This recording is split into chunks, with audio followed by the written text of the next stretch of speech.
Germany does not rise from revolution. It is forged by a monarchy, assembled by a diplomat, and at the center is one man, Otto von Bismarck. He doesn't wait for history to unfold. He grabs it by the throat. 3 wars, 3 victories, a nation conjured into being. On paper, it's flawless. Victory without dissent, unification without struggle, a story too smooth to be true. But on closer inspection, the cracks are there to be seen. Bismarck unifies Germany, but he does not unite it. The empire he builds is strong in steel, yet fragile in spirit. And when the architecture vanishes, all that remains is the machinery, still running, but hollow. This isn't the story of a nation being born. It is the story of how power can conjure a nation without ever giving it a soul. Germany is an idea before it's a country. It speaks one language, tells one story, and dreams of unity. But in 1815, after the defeat of Napoleon, the map of Central Europe tells another tale. 39 states, 39 flags, no nation. At the Congress of Vienna, the victors of Europe redraw the world to prevent another revolution. The German Confederation is created, not to unify Germany, but to stop it from unifying. It is a ghost of the Holy Roman Empire, loose, slow, aristocratic. At its core is Austria, playing the role of gatekeeper. It chairs the Diet in Frankfurt and ensures that nothing happens without its blessing. But beneath this elegant paralysis, the 19th century marches forward. Prussia, disciplined and ambitious, builds railways and drills soldiers. Austria, aging and multi-ethnic, fears change more than defeat. And across the smaller kingdoms and duchies, in Saxony, Baden, Württemberg, Bavaria, nationalism stirs, but lacks a vessel. That vessel is almost found in 1848. Revolution erupts in Paris, Vienna, Berlin. Crowds demand constitutions. In Frankfurt, a German parliament assembles, the first national attempt to unify Germany with law. Delegates draw maps and draft constitutions. Then, they offer the crown to the King of Prussia, but Friedrich Wilhelm IV refuses. The liberals are betrayed. The revolution collapses. The kings return. The Frankfurt Parliament dissolves into failure, and Austria reasserts control. Germany remains a dream. But now the lesson is clear. Idealism cannot unify it. While the revolutionaries write manifestos, Prussia builds connections. In 1834, it forms the Zollverein, a customs union that links most German states under a shared market, except Austria. Rail lines stretch across the Rhineland and Silesia. Tariffs drop. Coal and iron flow freely. Germany begins to unify, not through politics, but through profit.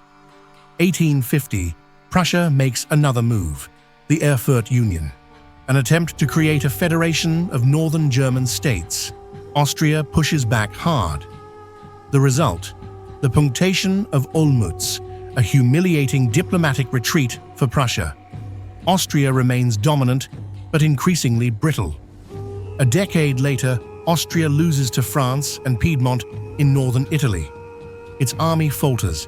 Meanwhile, Prussia reforms its military, guided by General Roon and the strategic mind of Helmuth von Moltke. By 1861, Wilhelm I becomes King of Prussia. He wants to expand the army. But the liberal Prussian parliament blocks the budget. A constitutional crisis begins. The king needs someone who can bend the system without breaking it. So in 1862, he turns to a man known for his loyalty to the crown and his contempt for fantasy, an ambassador, aristocrat, realist, Otto von Bismarck. The crisis begins over the army. King Wilhelm I wants to expand it, increase conscription, fund new regiments, modernize weapons, but the Prussian Landtag, dominated by liberals, refuses to pass the army budget. They see the king's proposal as a threat to constitutional limits, a return to absolutism. For 2 years, the reform stalls. Wilhelm considers abdication. Instead, he appoints a man who has made a name for himself in Europe's capitals. Otto von Bismarck steps into the role of minister-president and declares that the great questions of the day will not be settled by iron and blood. From the start, Bismarck ignores parliamentary authority. Behind the scenes, he relies on 2 men who shape the modern Prussian war machine. The first is Albrecht von Roon, the war minister, a meticulous administrator who believes logistics are the soul of warfare. The second is Helmuth von Moltke, the new chief of the general staff, quiet, cerebral, and revolutionary in thought. Moltke reimagines the army as a networked organism, organizing it into semi-independent corps and wiring them together with telegraphs and railroads. He builds not for a single conflict, but for a series of fast, modern wars. Yet Bismarck knows that even the best army needs the right enemy. The first test comes from the north. 1863, Denmark attempts to absorb the Duchy of Schleswig into its kingdom, a violation of previous treaties and an affront to German nationalists. Bismarck seizes the moment. He proposes a joint military response with Austria, not out of friendship, but to draw Vienna into a future trap. 1864, Prussia and Austria invade Denmark. The war is quick and one-sided. By October, Denmark surrenders Schleswig and Holstein. At the Convention of Gastein in 1865, the victors divide the spoils. Prussia takes Schleswig. Austria takes Holstein.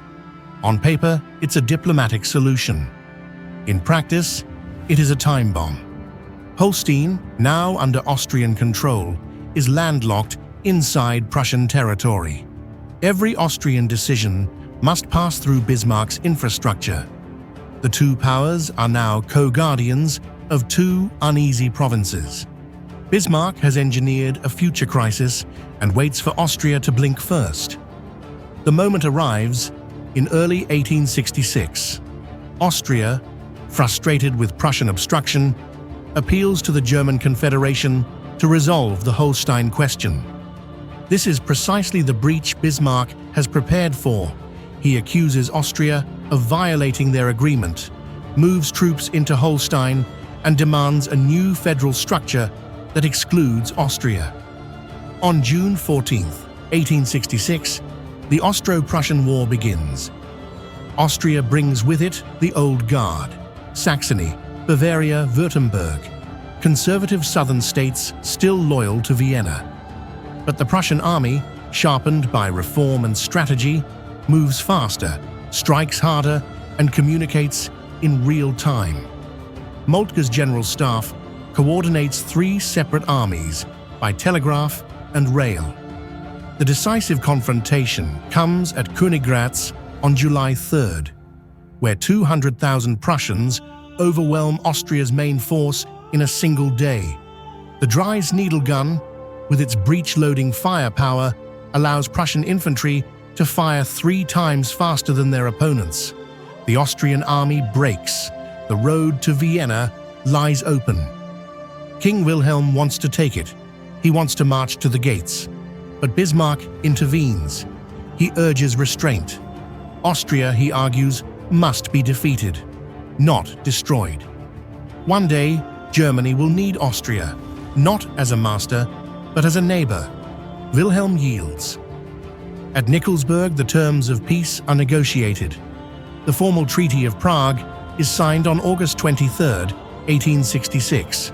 Austria is expelled from German affairs. The German Confederation is dissolved. Prussia annexes Hanover, Hesse-Kassel, Nassau, and Frankfurt. In their place, Bismarck establishes the North German Confederation, a new political bloc, dominated by Prussia and ruled from Berlin. The Austrian Empire survives. It has lost its role as Germany's center of gravity. The German question is now a Prussian question.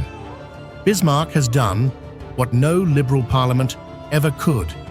He has broken the old order, removed Austria from the German equation, and created a unified military alliance across the northern half of the German-speaking world. But the job is only half done. The southern states, Catholic, traditional, and suspicious of Prussia, remain outside his grasp. They will not join willingly. To bring them in, Bismarck knows he must give them a reason to fear something more than Prussia, and he knows exactly where to find it: France. Napoleon III rules France. However, he has lost prestige abroad and credibility at home. The empire that once dominated Europe now clings to status through symbolism. What he fears most is a strong, unified Germany on his eastern border, especially one led by Prussia. What he wants is relevance, and Bismarck is ready to give it to him, on Prussia's terms. The first spark comes from Spain.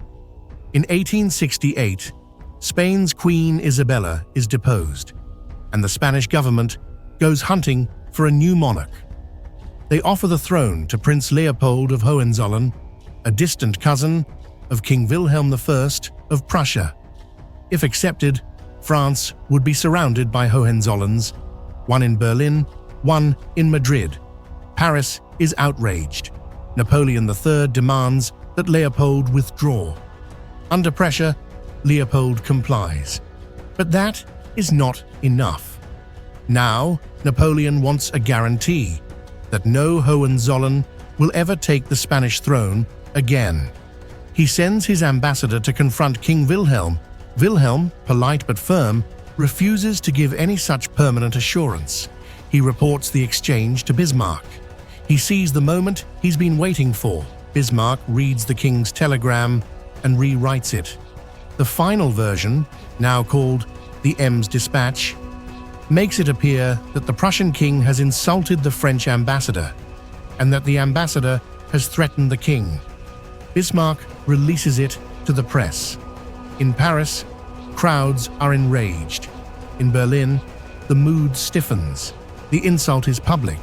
The response, inevitable. July 19th, 1870. France declares war on Prussia. It is exactly what Bismarck wants. Now the southern German states, fearing invasion, invoke their alliances. Bavaria, Württemberg, Baden, and Hesse-Darmstadt join the war. For the first time, all of Germany stands under Prussian command. The trap is sprung. France believes the war will be quick. Napoleon III still imagines himself the heir to Austerlitz, but France is unprepared, fragmented, and aging. Its mobilization is slow. Its generals divided. The French army marches east, while Moltke's Prussian general staff moves with deadly speed. The German rail network, expanded and coordinated over years, delivers troops to the front in record time. Battles begin in early August. They end in disaster for France. At Wissembourg, French border forces collapse. At Spicheren and Wörth, entire French divisions are routed. Prussia and its allies push into Alsace and Lorraine, shattering French cohesion. Napoleon III takes personal command of his army, hoping to restore morale. But he walks straight into a trap. September 1st, 1870, at the fortress town of Sedan, 120,000 French soldiers are encircled. Prussian artillery rains down without pause. When the smoke clears, the impossible becomes real. Napoleon III surrenders himself and his army. Over 100,000 men go into captivity.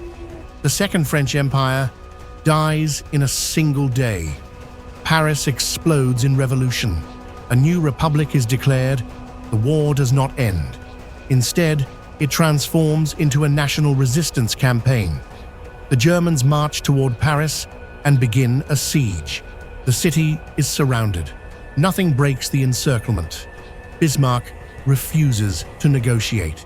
He will not bargain with revolutionaries. He is waiting for a better stage. That stage is Versailles. On January 18th, 1871, in the glittering Hall of Mirrors, the princes of the German states gather. Wilhelm I of Prussia is proclaimed Kaiser, German Emperor. The southern states are absorbed into the new empire. Bismarck has created something that no German dreamer ever could, a nation born not of liberty, but of discipline and war. Between January and April, the southern German states formally enter the new empire. Bavaria, proud and Catholic, refuses to surrender everything. It demands special privileges, its own army in peacetime, its own postal system, its own internal control. Württemberg and Baden negotiate similar rights. Bismarck accepts. By April 16th, the Constitution of the German Empire is ratified. But this is no break with the past. It is a repackaged version of the 1867 North German Confederation, now extended south. On paper, the empire is a federal monarchy, a union of states under a common emperor. But in reality, it is an imperial shell wrapped around the Prussian state. Prussia dominates the Bundesrat, the Federal Council. It holds 17 out of 58 votes and can veto any constitutional change. By mid-1871, Bismarck holds 3 roles: Chancellor of the Empire, Prime Minister of Prussia, and Foreign Minister. He does not believe in sharing power. There is no cabinet, no prime ministerial peers, just a network of secretaries and bureaucrats answering to him alone. On May 10th, the Treaty of Frankfurt is signed. France must pay 5 billion francs in gold. Until the sum is paid, Germany occupies French territory. But the deeper wound is territorial. Alsace and Lorraine, 2 ancient provinces of contested identity, are handed over to the new German Empire. In Paris, hatred hardens into doctrine. Inside Germany, the mood is euphoric.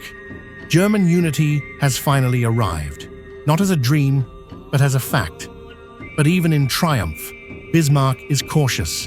He does not want this new empire to chase further wars. He fears what pride will do to power. And he knows the empire he has built is not as strong as it looks. Its core is Prussian iron. Its surface is Southern compromise. Its frame is authoritarian, its skin democratic. It is a machine of contradictions, powerful but brittle, built to inspire loyalty but born of conquest, built for unity but full of division. Germany stands united. The empire is proclaimed. The war is won. In the first 2 years, Germany explodes into prosperity. French reparations flood the banks, railways stretch across the new empire. Stock exchanges roar in Berlin and Frankfurt. The boom is called the Gründerzeit, the founders' era. It is a moment of national euphoria. But in 1873, the music stops. The Vienna Stock Exchange collapses, dragging German markets with it. The boom turns into bust. A wave of bankruptcies sweeps the country.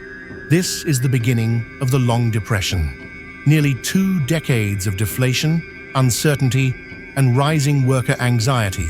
Bismarck responds as he always does, not with reform, but with control. His first target, the Catholic Church.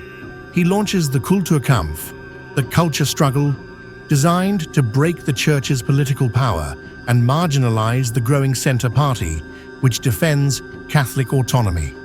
The May Laws of 1873 place all priestly education under state supervision. Bishops who resist are fined, jailed, or exiled. Jesuits are expelled. Civil marriage becomes mandatory. In Prussia, nearly half the clergy are removed from office. It backfires. Instead of submission, Bismarck finds solidarity. Catholic voters rally behind the Centre Party. Religious identity hardens into political defiance. By 1878, he quietly abandons the campaign, the first major failure of his rule. He turns his focus elsewhere, socialism. 1875, two worker movements merge to form the Social Democratic Party, the SPD. It is small at first, but growing. Its platform calls for universal suffrage, workplace protections, and an end to militarism. Bismarck sees it not just as a nuisance, but as an existential threat. 1878, he gets his excuse. Two failed assassination attempts target Kaiser Wilhelm I. The SPD is uninvolved, but Bismarck seizes the moment. He passes the anti-socialist laws, banning socialist newspapers, meetings, and associations. SPD leaders are exiled or jailed, but the repression does not work. The SPD retreats underground and becomes a martyr movement. In Reichstag elections, it gains seats even while illegal. The contradiction deepens, a state that offers universal male suffrage but no responsive government. The Reichstag can pass laws but not hold ministers accountable. Bismarck knows force alone won't hold the future. So he does something unexpected. He invents the welfare state. In a stunning pivot, Bismarck introduces social insurance. 1883, health insurance for industrial workers. 1884, accident coverage for workplace injuries. And 1889, pensions for old age and disability. The laws are revolutionary. Bismarck wants to give workers just enough security to turn them away from socialism. He hopes to tie the working class to the empire, not the revolution. It is a grand wager, and it begins to work. By the mid-1880s, Germany is no longer an experiment. It is an empire of contradictions. It leads Europe in chemistry, steel, and rail. But it remains politically brittle. The Reichstag is fractured. Conservatives, liberals, Catholics, and socialists all battle for ground, but none can govern without Bismarck. 1888, everything changes. Wilhelm I dies. His son, Friedrich III, a liberal reformer and admirer of British parliamentarianism, takes the throne. But he is already dying. His reign lasts 99 days. He is succeeded by his 29-year-old son, Wilhelm II. The new Kaiser is impulsive, theatrical, obsessed with power and glory. He wants to rule as his grandfather did. But without Bismarck, their relationship deteriorates quickly. Wilhelm grows tired of the old man's lectures, his political secrecy, his manipulation of the press. Bismarck, in turn, tries to reimpose press laws, crush the SPD again, and tighten control. But Wilhelm won't have it. In March 1890, the unthinkable happens. Bismarck resigns. The man who created Germany is pushed aside by the man who inherits it. The empire has institutions, but no ideology. It has parliaments, but no democracy. It has power, but no purpose beyond survival. And in the hands of a young emperor eager to prove himself, it begins to drift. Bismarck builds an empire, not just in territory, but in structure. He gives Germany iron walls, golden coins, and paper laws. But beneath it all, the foundations are unfinished. There is no binding creed, no shared revolution, no national soul. Only fear of collapse, and one man holding the seams together.